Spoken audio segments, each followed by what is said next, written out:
tonight, Communications Authority Chairperson appointee Meru is the latest high-profile suspect to walk free after DPP Nurdin Haji sought to withdraw a tax evasion case against her. As such, the court hereby agrees that the complaint hereof be marked withdrawn under Section 204 CPC, and that in terms of that section, each of the accused persons be now acquitted of the charges hereof. Her freedom, however, may be short-lived as the possibility of new evidence being presented against her has not been ruled out. Also tonight, President William Ruto emphasizes the importance of the recent graduates of the Kenya Police Service, calling them a crucial step in Kenya's effort to improve the ratio of police officers to citizens. This passing out parade is a critical milestone in Kenya's journey to enhance our police ratio and at the same time emphasize our commitment to align with evolving security needs. And as tensions continue to simmer between Nairobi Governor Johnson Sakaja and Deputy President Rigathi Gachagua over city planning, calls are growing for both leaders to involve the residents of Nairobi in the decision-making process.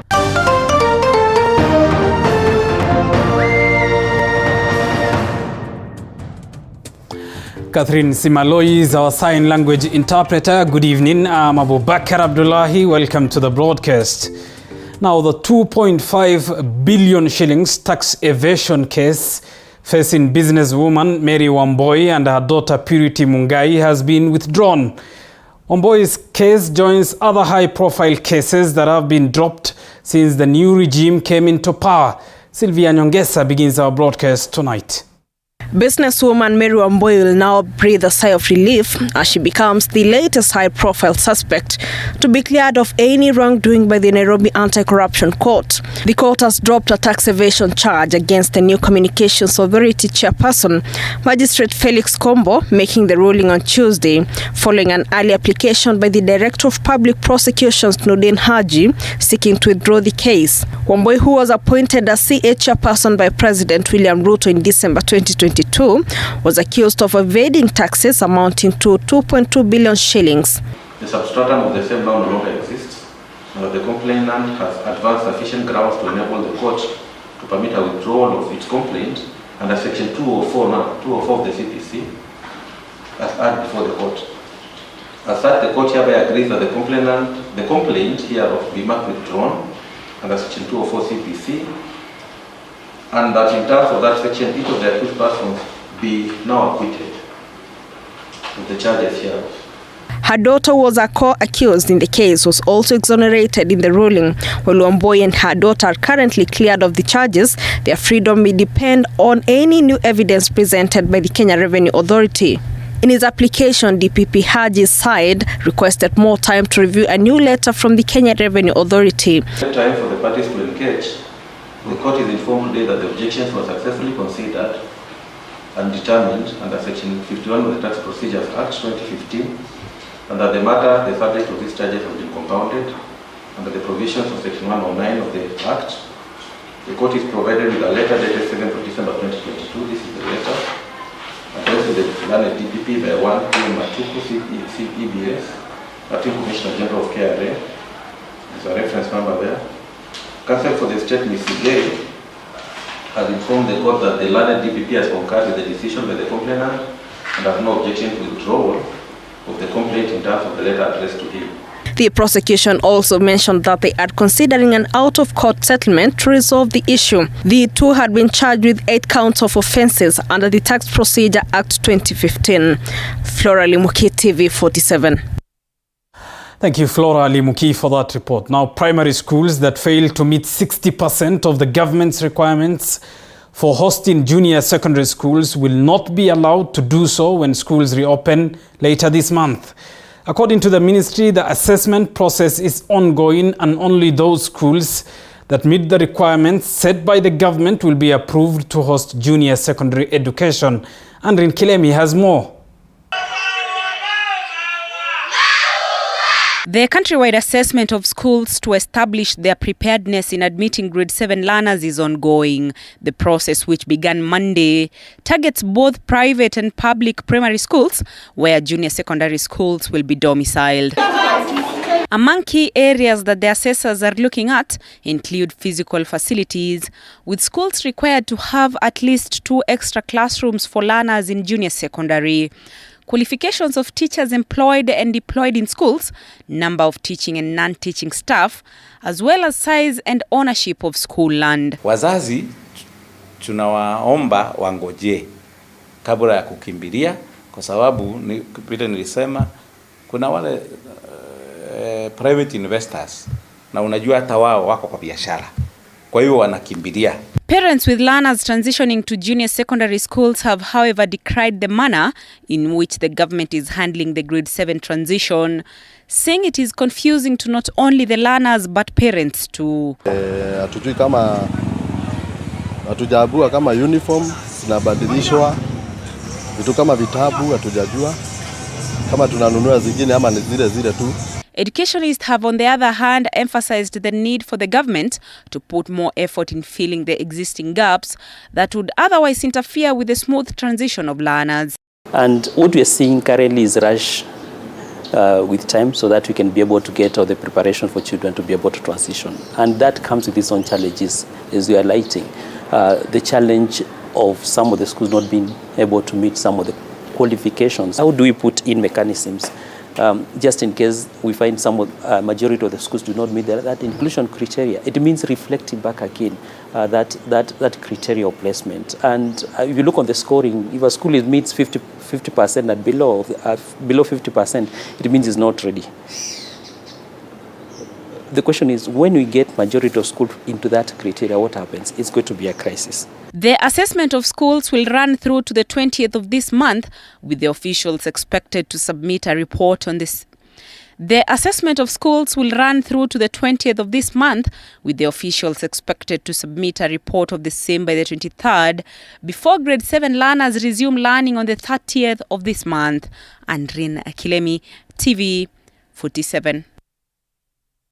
Well, still on matters education, and the marking of the 2022 KCSE papers has been halted indefinitely after teachers involved in the exercise downed their tools, citing poor working conditions and low wages. Over 1,000 teachers who are marking the Christian Religious Education CRE Paper 1 were given 30 minutes to leave the center after dozens of heavily armed police officers were deployed. Mike Agongo tells us more. The KCSE Marking Center at St. Francis Girls High School, Gatundu North in Meru, has been closed indefinitely. A section of teachers who spoke to journalists on condition of anonymity expressed dissatisfaction with how the exercise was being conducted. Among others, the aggrieved examiners cited intimidation, dictatorial leadership by the center manager, poor pay and introduction of punitive examination marking policies.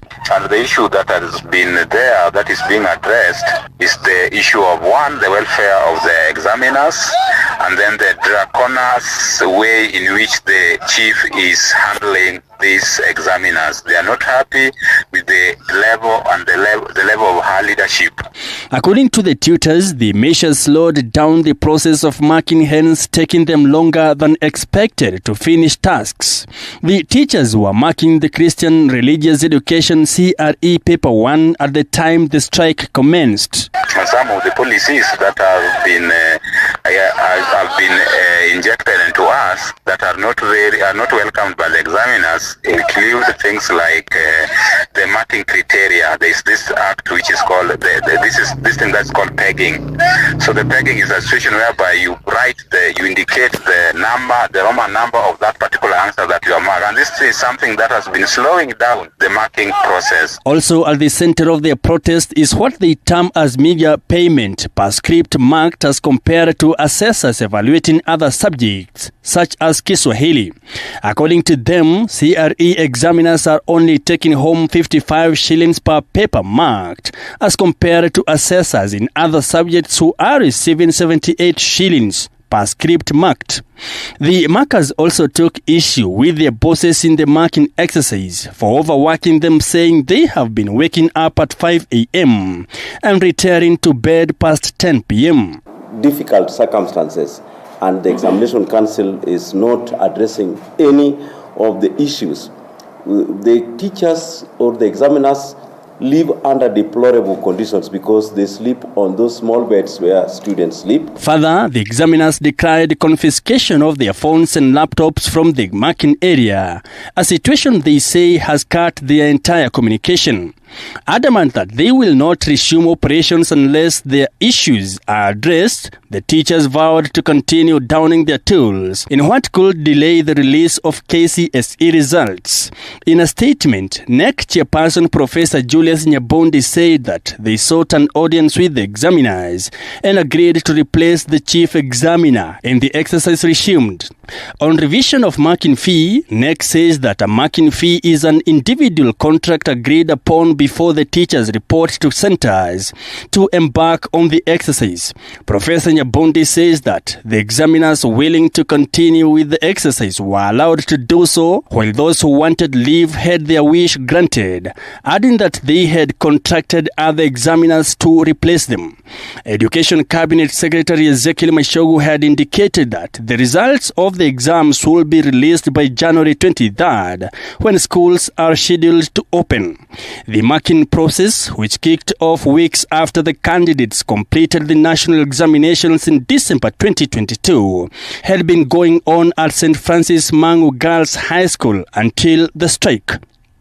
Mike, GOtv 47. Now, as tension continues to simmer between Nairobi Governor Johnson Sakaja and Deputy President Rigathi Gachagua over city planning, calls are growing for both leaders to involve the residents of Nairobi in the decision-making process. This move is seen as a crucial move in avoiding conflict and ensuring that the need and concerns of the residents are taken into account.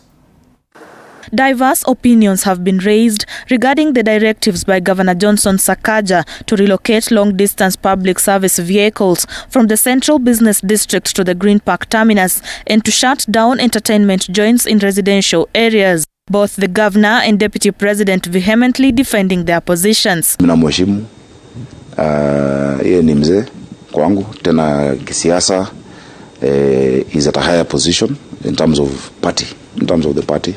Labda kuna mahali tu, na mimi siwezi ongea zaidi juu ya mdosi wangu, labda kuna mahali tu labda hatukusikizana ama kuna mambo yako yanaenda mzuri. The situation has fueled confusion among residents of Nairobi over whose directive to follow. Long-distance PSV operators have faulted the directive, citing losses, inconveniences to their customers and insufficient facilities at the Green Park terminus. Distance, hatuweki jamu yoyote. Wale watu wanaweka jam town, those are town services.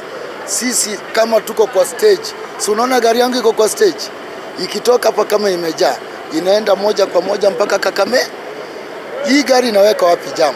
Green Park usiku, labda umepatiwa mtoto kama parcel kutoka Kakamega, huyo mtoto utamwacha Green Park?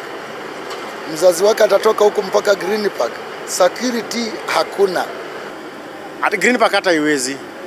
Hapo mahali ni padogo. Then facilities hakuna, no offices. Naona? Hakuna peteka client wetu akishuka. However, a section of Nairobi residents have lauded the move, terming it as necessary to ensure order and dignity in the capital. Nairobi is a capital city of Kenya. So pia lazima ikuwe pia na hiyo respect, na lazima pia tuangalie. Mtu asitoke maybe ametoka alikotoka akikuja Nairobi anashangaa kila mahali ni matatu, kila mahali ni magari, makelele hapa na pale. But kama anaenda Western, hiyo ni safari mtu amejipanga, anaweza enda Green Park, achukue gari yake aende Western. Dr. Churchill Sauke, a governance expert, advises that city planning lies within the mandate of the county government, urging residents of Nairobi to embrace the governor's attempts to bring changes to the city. You know, when you look at the devolution of the functions that have been devolved, the jurisdiction of taking charge of much of the operations of the county lies on the governor, including issues around city planning. There are decisions that have been made before that need not be popular. They are never popular in the first place. But when you look at the bigger picture, they end up being the best decisions that have been made. The directive has been halted by the court order following a case filed by Matatu Saccos. This is not the first attempt to relocate some PSVs from the city, as an attempt by former Governor Mike Sonko to remove Matatus from the city was met with similar opposition in 2018. Sylvia Nyongesa, TV 47.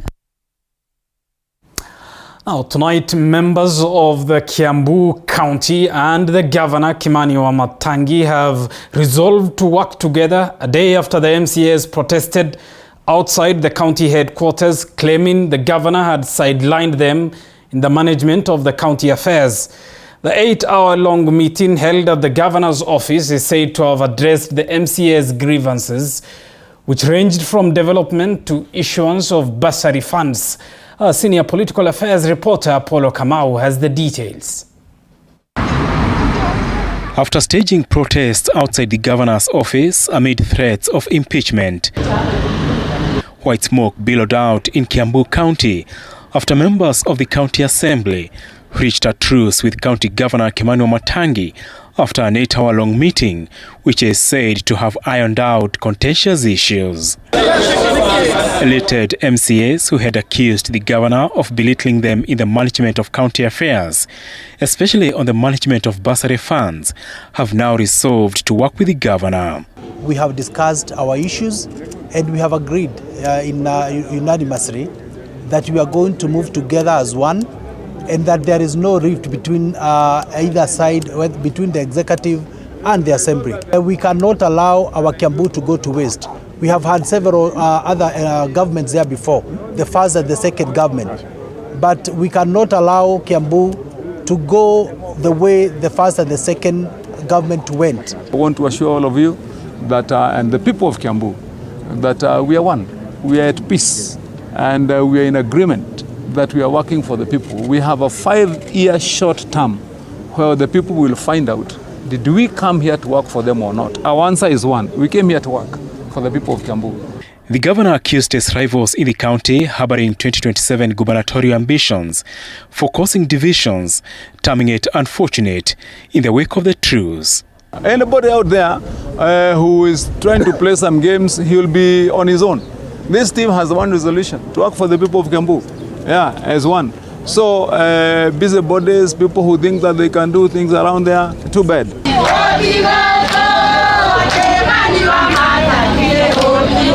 Residents of Kiambu County, not new to leadership wrangles in the county, during the impeachment of former Governor Ferdinand Waitito, appealed to the MCAs and the governor to work together.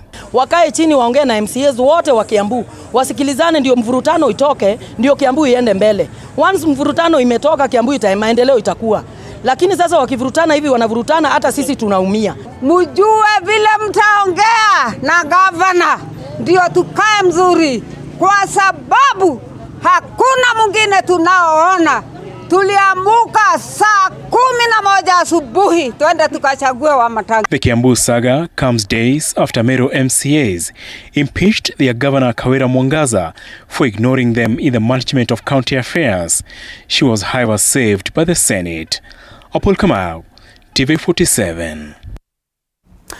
Now, President William Ruto has announced plans that will bring relief to police officers across the country by providing them with comprehensive health insurance and a proper housing program.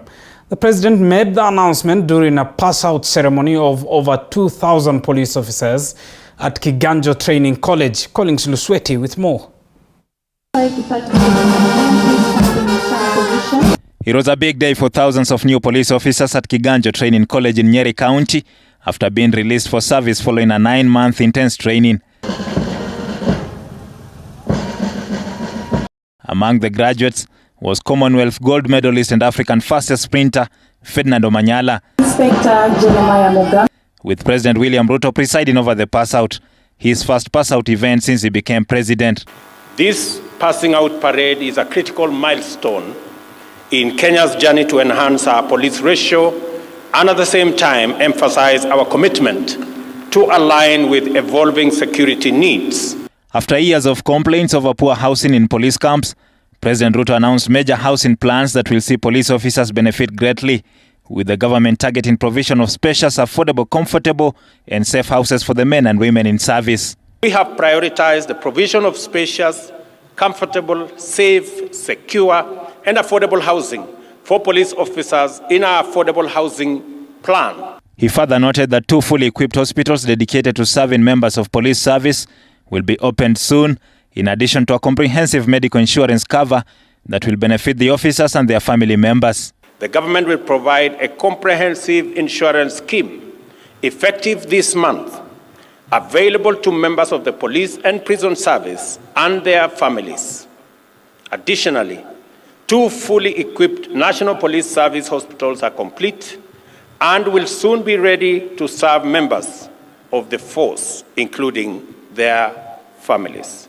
Interior Cabinet Secretary Kithure Kindiki is adamant the pass out of the police officers will be a big boost to security challenges in the country, with cases of insecurity constantly being reported in some parts of the country. We'll work harmoniously and in synergy to ensure we support you to realize peace, security, and tranquility in our country. Inspector General of Police Japheth Koome applauded President Ruto for allowing the police service the freedom to carry out its mandate in an independent manner. Na umesema sisi tukae mbali na siasa. Tangu niingie kwa hiyo ofisi hakuna kitu wa siku umetoa amri shika huyu, futa huyu askari. Umeacha Inspector General afanye kazi yake na maofisa wake. Collins Lusweti, TV47. Thank you, Collins Lusweti, for that. Now, embattled Meru Governor Kawira Mwangaza did narrowly escape impeachment, thanks in part to the intervention of President William Ruto, according to multiple sources. Those allied to the governor, including Meru Deputy Governor Isaac Mutuma and Kirinyaga Governor Anne Waiguru, have expressed their gratitude to the president for his efforts.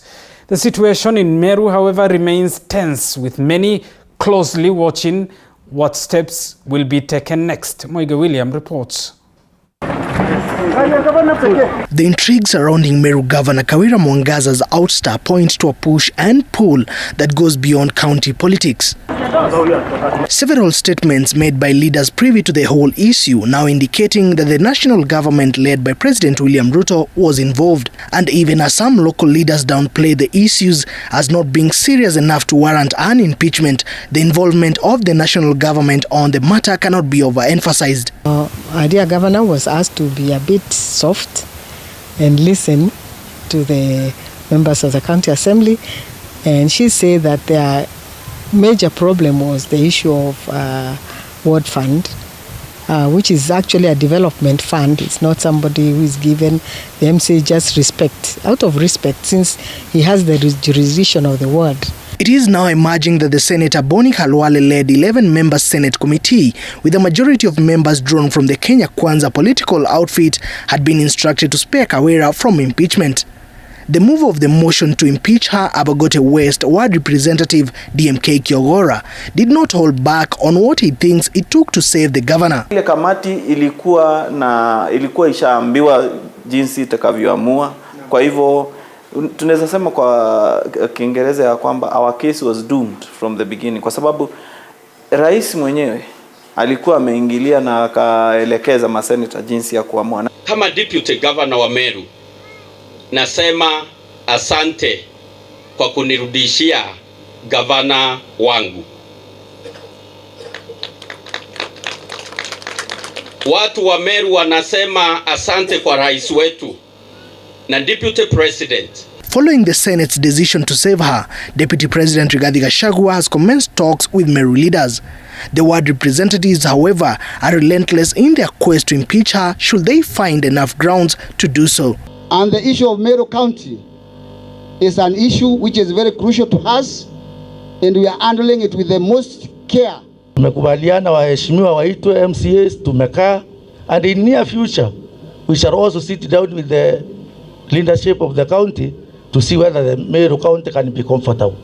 And we have looked at our pros and cons. So It depends now whether each one of us wants to go on. In case we bring her back, if she doesn't cooperate now, that very national government that was against us to be for us. The president has also publicly pronounced himself on the matter, saying that the third governor of Meru needs further guidance on matters governance.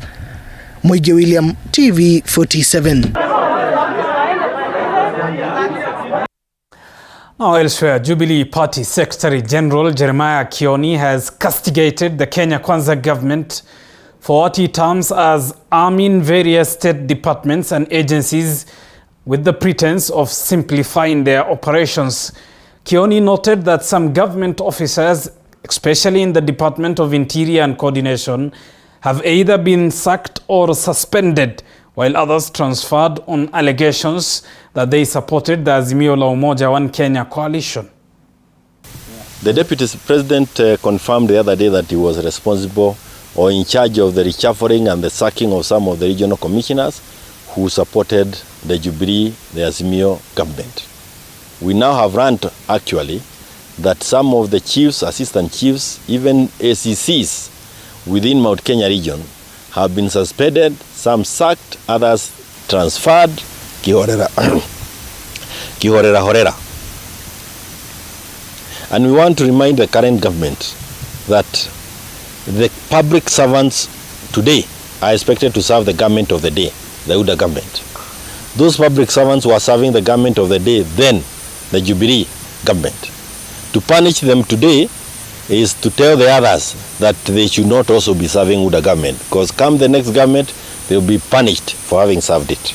Approach is really the perpetuation or perfection of a political agenda. If it is a real criminal thing, then they should allow the institutions or the agencies that have been set in the constitution to perform their work. This is a one-term government. I am certain the same Kenyans who put them in office are the same Kenyans who stop them.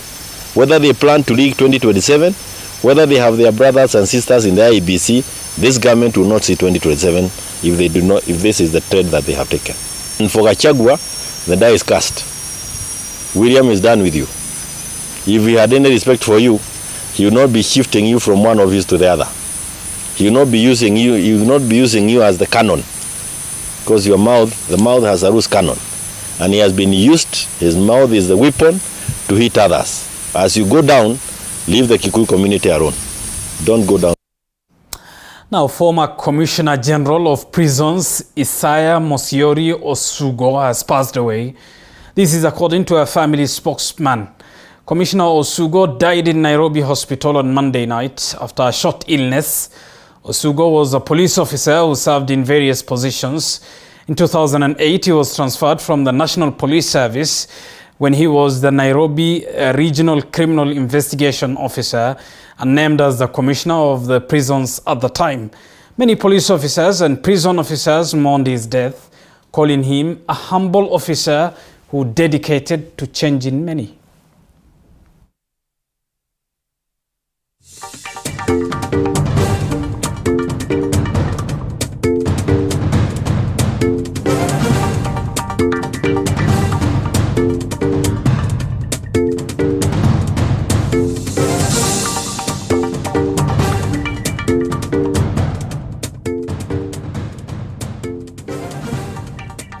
May his soul rest in eternal peace. You're watching TV 47 News tonight. Time for us to take a short break.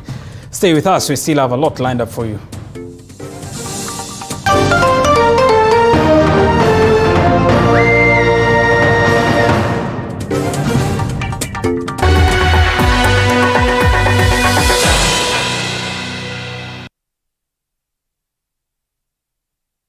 Usiyakubalie maumivu ya misuli kukatiza ratiba yako. Kaluma Pain Balm ni dawa ya kusugua iliyotengenezwa kutoka kwa miche maalum ili kutuliza maumivu ya misuli.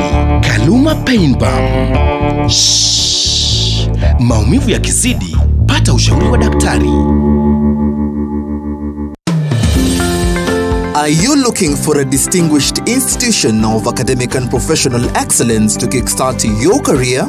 Then join KIPS Technical College, a top-neck, CASNEB and NEET examination center in Kenya that is fully accredited by TVET Authority with over 90% national exam pass rate. We offer high-quality, hands-on training in engineering, hospitality, tourism, journalism, ICT, business, accounting, hairdressing and beauty, health sciences, community development and foreign language, and have placed over 26,000 graduates since 1994. Our state-of-the-art equipment, well-equipped workshops, indoor and outdoor sports facilities make us the preferred choice.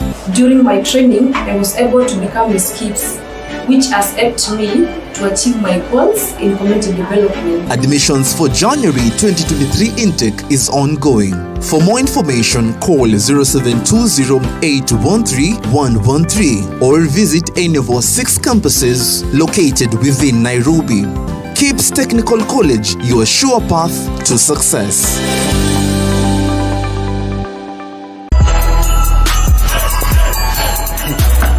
Usienda nayo huko ndani, unaacha hapo kwa luggage ndio uingie. Ni wacho kwa luggage namna gani nataka kutumia huko ndani? Nimekuja na hii gani ndio inatumika? Hii paketi ama hii kuchota? Kwani serious hii? Bwana wacheni mchezo bwana. Nini nyinyi? Karibu customer. Hizi bidhaa unaziacha pale kwenye luggage ndipo sasa ufanye shopping kwa supermarket yetu. Kuchota ni kufanya shopping pekee. Ni kufanya shopping. Raundi hii na Hitia Supermarket ndio best. Kwa mara nyingine tunakuletea chota kuchota na Hitia Supermarket. Kushiriki shindano la chota kuchota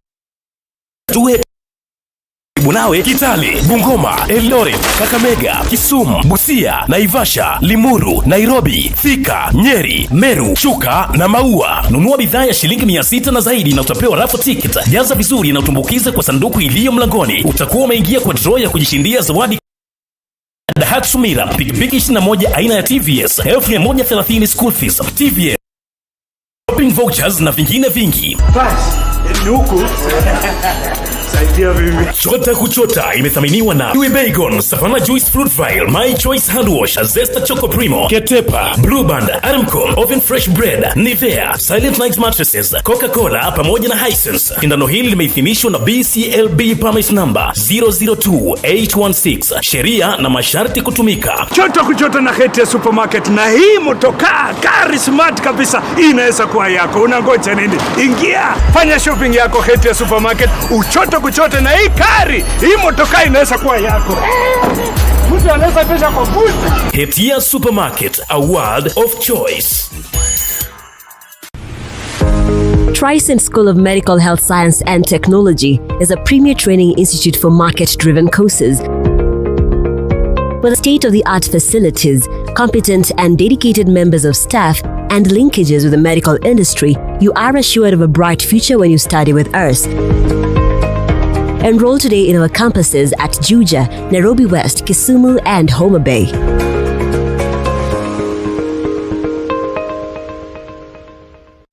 Authentic, natural, planned.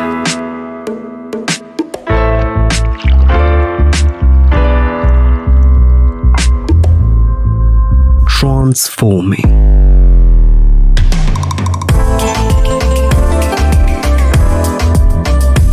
Endless benefits.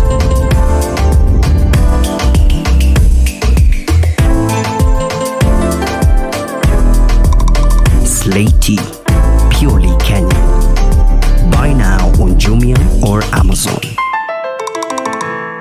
Imagine starting your academic journey here at the foot of Mount Kenya. A place where you can call home. A place where we celebrate our diversity and uniqueness. A place where you can be at your best, at work and at play. That place is Embu College. There's no better place to make the difference than Embu College. Karibu Embu College, where a holistic education matters.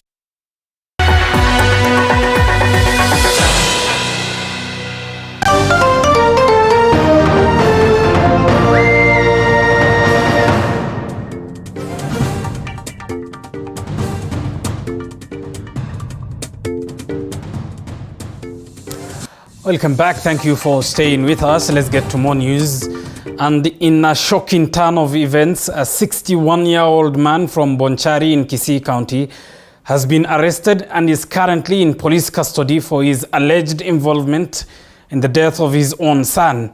The tragic incident is believed to have occurred as a result of domestic wrangles and adds to the increasing reports of gruesome murders in the county of Kisii. Alfayo Kombo reports. Sorrow has befallen Datandi village in Igonga Bonchari constituency after Sebastian Matundura, age 61, reportedly murdered his middle-aged son, 30 years old Peter Bogecho, after a disagreement. Anakuja hata mchana anataka kuniua. Namuuliza nini mbaya? Sijakukosea. Nini kama ni chakula nimesakupea nini mbaya? Akaniambia mpaka nikuue ama sio wewe niwe kijana yako. Ama sio wewe nitoe roho yake nikule. According to neighbors, the suspect soon escaped after the incident, thus raising suspicion about his involvement. Alikuja akasema ile kijana nimesaua yeye. Nisapiga yeye nikamuumiza kabisa nikamaliza hako kwa mlango ameanguka huko. Amuuliza you serious? Akaniambia mimi ukweli ni kitu nangojea ni serikali wanichukue sababu nimesaua. Kwa mahali hapa kwa hii samba yake hapo kwa hizo kahawa. Tukijaribu kuuliza wengine wakasema pengine amejichukua kwa police. Area Speedy Charles Machini confirmed the act, adding that the suspect later surrendered himself to the police station. Mwili kachukuliwa ikapelekwa Kisii moja, referral moja. Tukaanza uchunguzi leo asubuhi mwendo wa saa 5. Mshukiwa ambaye ni Matundura mwenyewe amejileta kwa police station, Kesonzo police station. Na tukamshika, tumemweka kwa cell. Tunaendelea na uchunguzi. Tumpeleka kotini maybe in the course of this week. Naomba wananchi kama iko shida watafute ushauri kutoka kwa majirani, kutoka kwa machief, kutoka kwa police, kutoka kwa wadi makanisa. Religious leaders have now been called upon to point out ills in the society and provide guidance to the rest of the community so as to combat such cases from happening. Tuweze kutengeneza mabaraza, kuhimiza watu waende mabaraza. We invite counselors to the public barazas, and even we encourage, we bring in the people of the clergy to come and talk to people. Kombo Alfayo, TV47, Igonga, Kisii. Elsewhere, 3 people have died and several others seriously injured following a fatal road accident along the Mumias-Kakamega highway. According to eyewitnesses, the vehicle was heading to Mumias from Kakamega when it lost control due to a tire burst causing the accident. Survivors of the accident say the vehicle was overspeeding and had carried excess passengers. OCPD Mumias Mohamed Kolo says that survivors were rushed to Kakamega Referral Hospital and the bodies of the deceased were transferred to St. Mary's Mission Hospital mortuary in Mumias.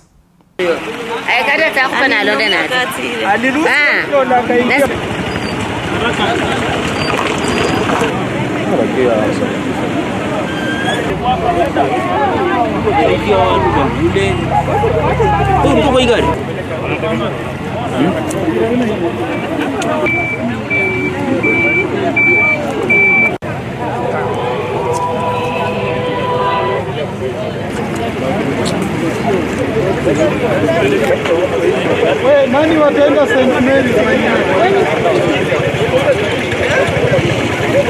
Anasema nashukuru. Tuweke ndani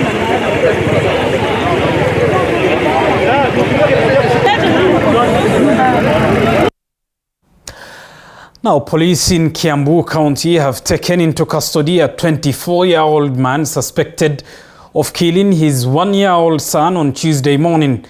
Zainab Mohammed now reports Kiambu Sub-County Police Commander says that the suspect, who was escorted by a local community leader, claimed to have strangled the child with a shoelace. According to the suspect's neighbors, the 24-year-old man had a disagreement with his girlfriend Monday night, a quarrel that escalated to Tuesday morning, leading to the death of the 1-year-old. Wanafuruku kutoka jana mpaka leo asubuhi. Watu hawakulala, hata mimi mwenyewe ningepika chupa kwa hiyo mlango yangu sababu ilikuwa ya vita huku na huku, lakini ya kitendo hatukujua inaweza fika mahali ikafanyika vile ilifanyika asubuhi. The deceased, whose body was found on the bed, is said to have been strangled with a shoelace. When the mother, she works at Kiambu High School, when she went to job, this man, the suspect, Evans commander, came to the house and he killed the small child because of the differences he had between him and the mother. Sub-County Police Commander Mohammed Badel says police have now launched an investigation into the matter in order to establish the motive behind the heinous act. Zainab Mohammed, T47. Elsewhere, Kenyans are expressing mixed reactions to the recent news that DNA test kit will now be available for purchase at a cost of 800 shillings.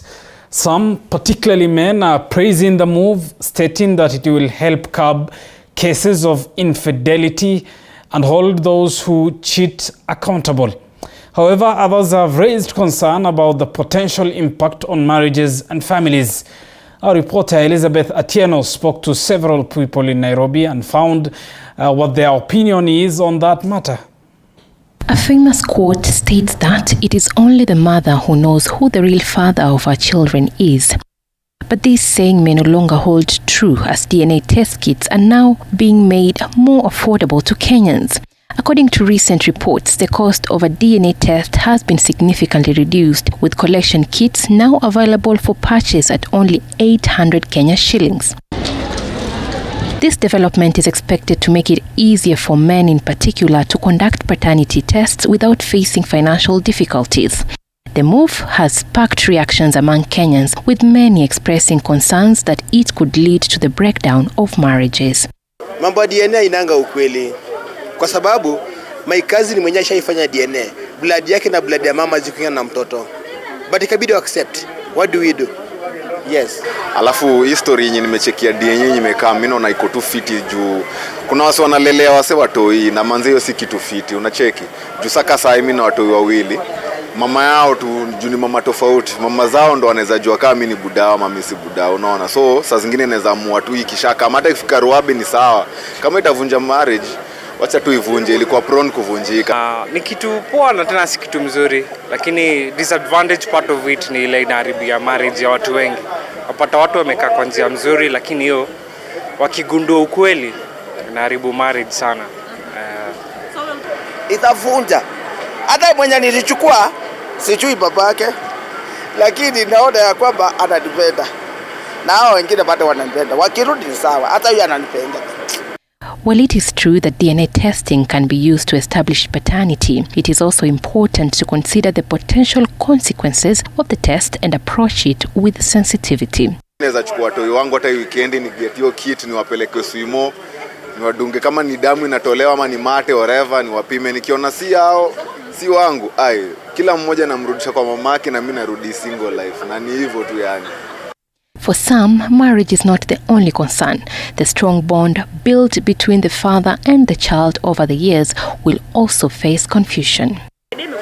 Haitasaidia kwa sababu ndabaki na kinyongo katika maisha yangu, ndajichukia mimi mwenyewe. Why should I hate myself? Because of a DNA. I don't want DNA. Itaniumiza lakini si ndatengeneza tu wengine, si ati mimi ni mzee. It has come to light that more people are finding the need to take DNA tests for a variety of reasons, such as child maintenance cases, inheritance disputes, court orders, and even when a child's paternity is in doubt after disagreement within a marriage. This increased availability and affordability of DNA testing raises questions about whether some individuals might use the opportunity to fraudulently acquire wealth. I don't want to know. Bibi aliye mtoto. Yes. Ni wangapi wamepima wamepata watoto si wao? That's so many. Na wakati mtu anakufa na anakuja unasikia alizaa na huyu alizaa mbona akikuja kwa hai. Wakati watu wenyewe wako na mali ndio DNA inafanyikanga ndio urithi yote kupatikana. Na inakuanga scams za mama. Ukienda kwa soko kununua kuku upate vifaranga. Kuku na vifaranga unachukua yote. Mwingine anakuuzia vifaranga hapana unachukua yote. Hata kama ni wa mwingine, talisha tu. Talisha. Hakuna jurusha mtoto rusha enda wapi. The DNA paternity test is a test carried out to determine if a man is actually a biological father of a child by taking a sample from a choice of blood, saliva, hair or nail from the target individuals. The test is normally based on the fact that 50% of a child's DNA is inherited from the father and 50% from the mother. And although the DNA test kit's prices stand at 800 Kenya shillings, Kenya will still be required to pay a total of 20,000 Kenya shillings for the entire exercise, since the collected samples will still be taken to a laboratory. Apart from prenatal DNA test, there are other types of DNA tests, including sibling DNA, which is a test conducted to determine if two individuals are biological siblings, an infidelity DNA test whereby people suspecting their partners of infidelity take respective samples, normally nail clippings, to the lab to confirm their suspicion. There is also the forensic DNA test, which entails the collection and examination of objects from a crime scene to identify criminals. Elizabeth Atieno, TV47, Nairobi. Well, now with 800 shillings, you can nearly ascertain who the parent of a child is. Let's fly high from that. Kenya Airways is experiencing flight disruptions on some of its routes due to a shortage of spare parts. The airline has released a statement stating that deliveries of aircraft has been impacted by a scarcity of components. The airline CEO has blamed the ongoing Russia-Ukraine war for the problem, citing the aviation industry's heavy reliance on Russia's titanium. The airline has also noted that they do not have extra aircraft capacity to alleviate delays, and that the shortage of employees in Europe and North America, while airlines' typical sources their components, has also contributed to the supply chain disruption.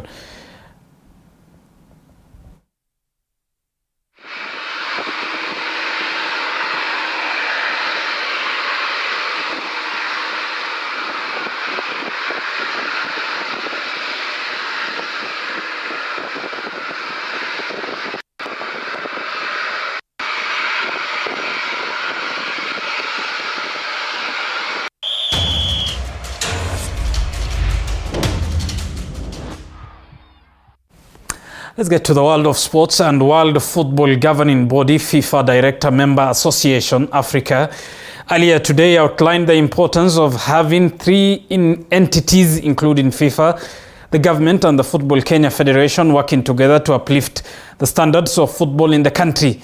Fernandez was speaking after the culmination of the FIFA and CAF delegation meeting with the Ministry of Sports and FKF officials at the Kenya School of Special Education in Kasarani, Nairobi, where he emphasized on their commitment to protect the Football Kenya Federation. Fernandez termed their mission in Kenya as successful, as he stated that Kenya is a talent-rich nation that deserves a recognition that they are slowly building towards.